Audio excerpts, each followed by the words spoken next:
We're close to it already having been a year since the iPhone 14 Pro Max has come out, and every single day for the past 365 days, this iPhone 14 Pro Max has been my everyday phone. So here is a year review with the iPhone 14 Pro Max.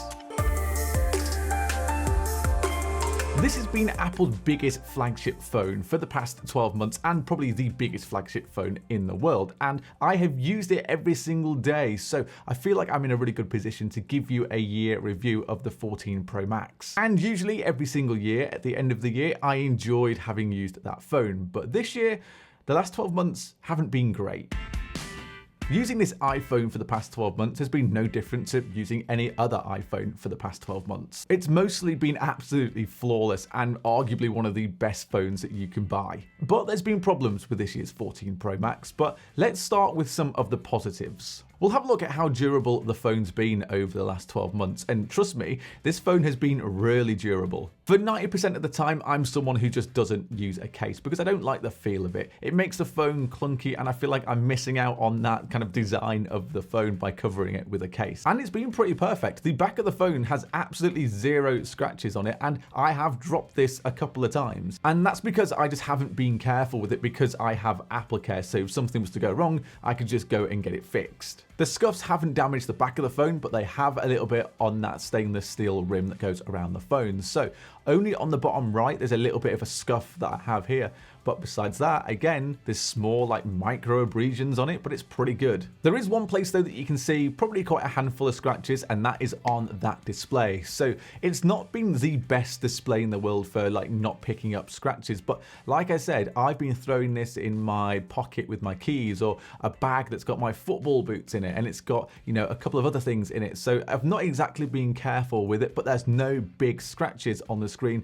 There's maybe one quite deep scratch, but besides that, it's actually not too bad. So I have no complaints at all with how the phone's held up physically over the past 12 months. But while we're talking about that display and the screen, one of the biggest upgrades this year for the Pro phones was that we were introduced to the game-changing Dynamic Island. But, you know, it's not really been that game-changing. In that announcement video that Apple did at WWDC, it made Dynamic Island look like something you would interact with all the time, and it would kind of change how you use your iPhone. But I just don't think that's been the case this year, and Dynamic Island has been, you know, it's been there, but it's not really been that useful. It does come in handy on the odd occasion, so if you have a timer and your phone's unlocked, you can see how long's left on the timer, or maybe if you're listening to a podcast or music, you can tap it and it goes straight into that app. But I just don't think it's been implemented that well. I mean, you have to long touch it to be able to actually interact with it, because a single touch just takes you straight into an app, and sometimes that's not what you want to do. So, I mean, with Dynamic Island, I feel like some people do really enjoy it, some people just don't like it at all, and for me, I'm just kind of like in between. I don't really care. It's not been a massive game-changing feature. The one problem though is that it's not like a single cutout. So the notch was just a notch and it was a notch, it was there. But this obviously isn't just one pill-shaped cutout. So in bright light, you can see the gap between the Face ID and another part of the sensor. Not 100% sure what it is, but it doesn't look great. So if it was one big pill-shaped cutout, it looked fine, but the fact that it's using pixels to kind of darken the screen, I don't think is being implemented massively well. Okay, now we have to talk about probably the worst part of owning an iPhone 14 Pro or Pro Max this year, and that is the battery life. Last year's iPhone 13 Pro Max was the best battery life I've ever had in a phone, hands down. I never had to think about charging it, put it in at night, and sometimes I didn't even have to put it in at night, it would still last half a day the day after.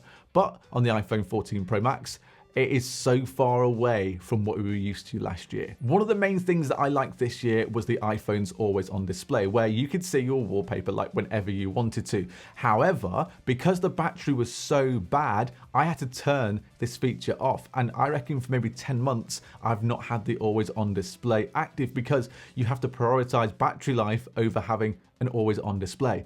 And if you have to prioritize turning off a feature to get better battery life, that's not great. And honestly, I'm not a power user of an iPhone. I feel like I use it like as an average person does, but I still don't think I can get to the end of the day sometimes with a full battery. So like if I go away on a trip, I had to buy that $99 MagSafe battery pack to make sure that my phone could last, because if you're watching videos on a plane or something, you're not going to get to the end of that flight with a full battery. I have no idea what's happened with this iPhone battery life this year and the battery health, because that has taken such a dip in the last few months. And it's not just me. There are hundreds of people on Twitter whose battery life is sitting pretty low. Mine's at 90%, and I just don't think that that battery health in the first year should be anywhere near 90%. And I've had a mix of MagSafe charging and the Lightning charging, and it doesn't seem to matter what you do, the battery is overall pretty bad. And it might sound stupid, but that battery life being as bad as it has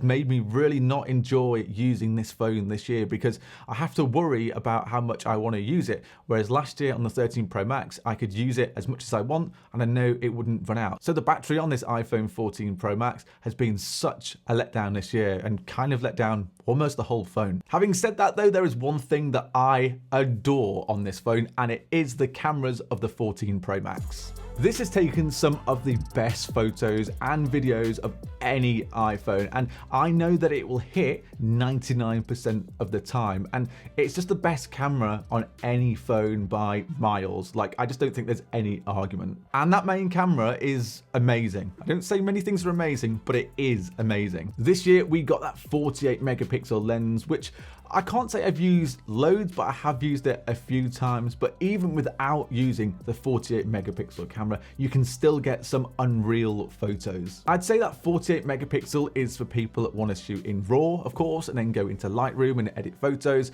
And for me, I've tried it. I'm not very good at it, so I will just stick without using that 48 megapixel. But it is good to know it's there. But here are some of the photos that I've taken this year on that 14 Pro Max.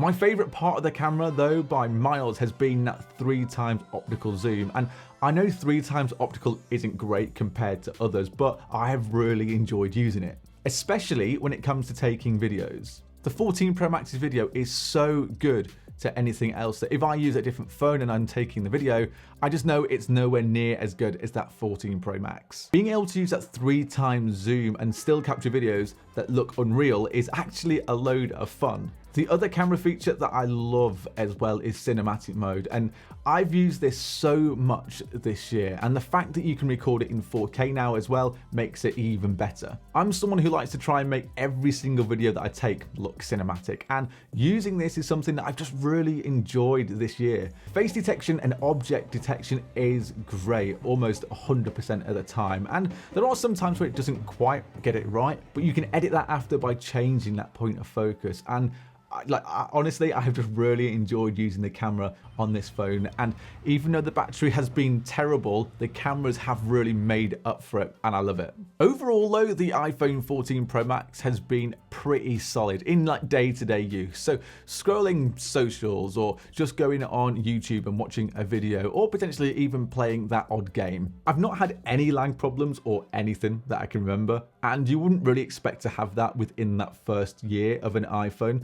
It's quick, it's snappy. That 120 Hz display is probably one of the best displays around, and it's almost like a pleasure to use. And jumping up to 2000 nits of peak brightness has been great, especially when outdoors. It's been a really nice addition. But I won't be sad to say goodbye to the iPhone 14 Pro Max. And overall, it probably ranks pretty low in the best iPhones of all time. The battery problems for me kind of outshine how good that phone has been, and battery is a really big deal for me, and when it's as bad as it has been, it kind of ruins it. If it wasn't for those battery problems, I probably would have kept this for another year, but I just can't have a phone where things like the always on display have to be switched off to preserve battery life.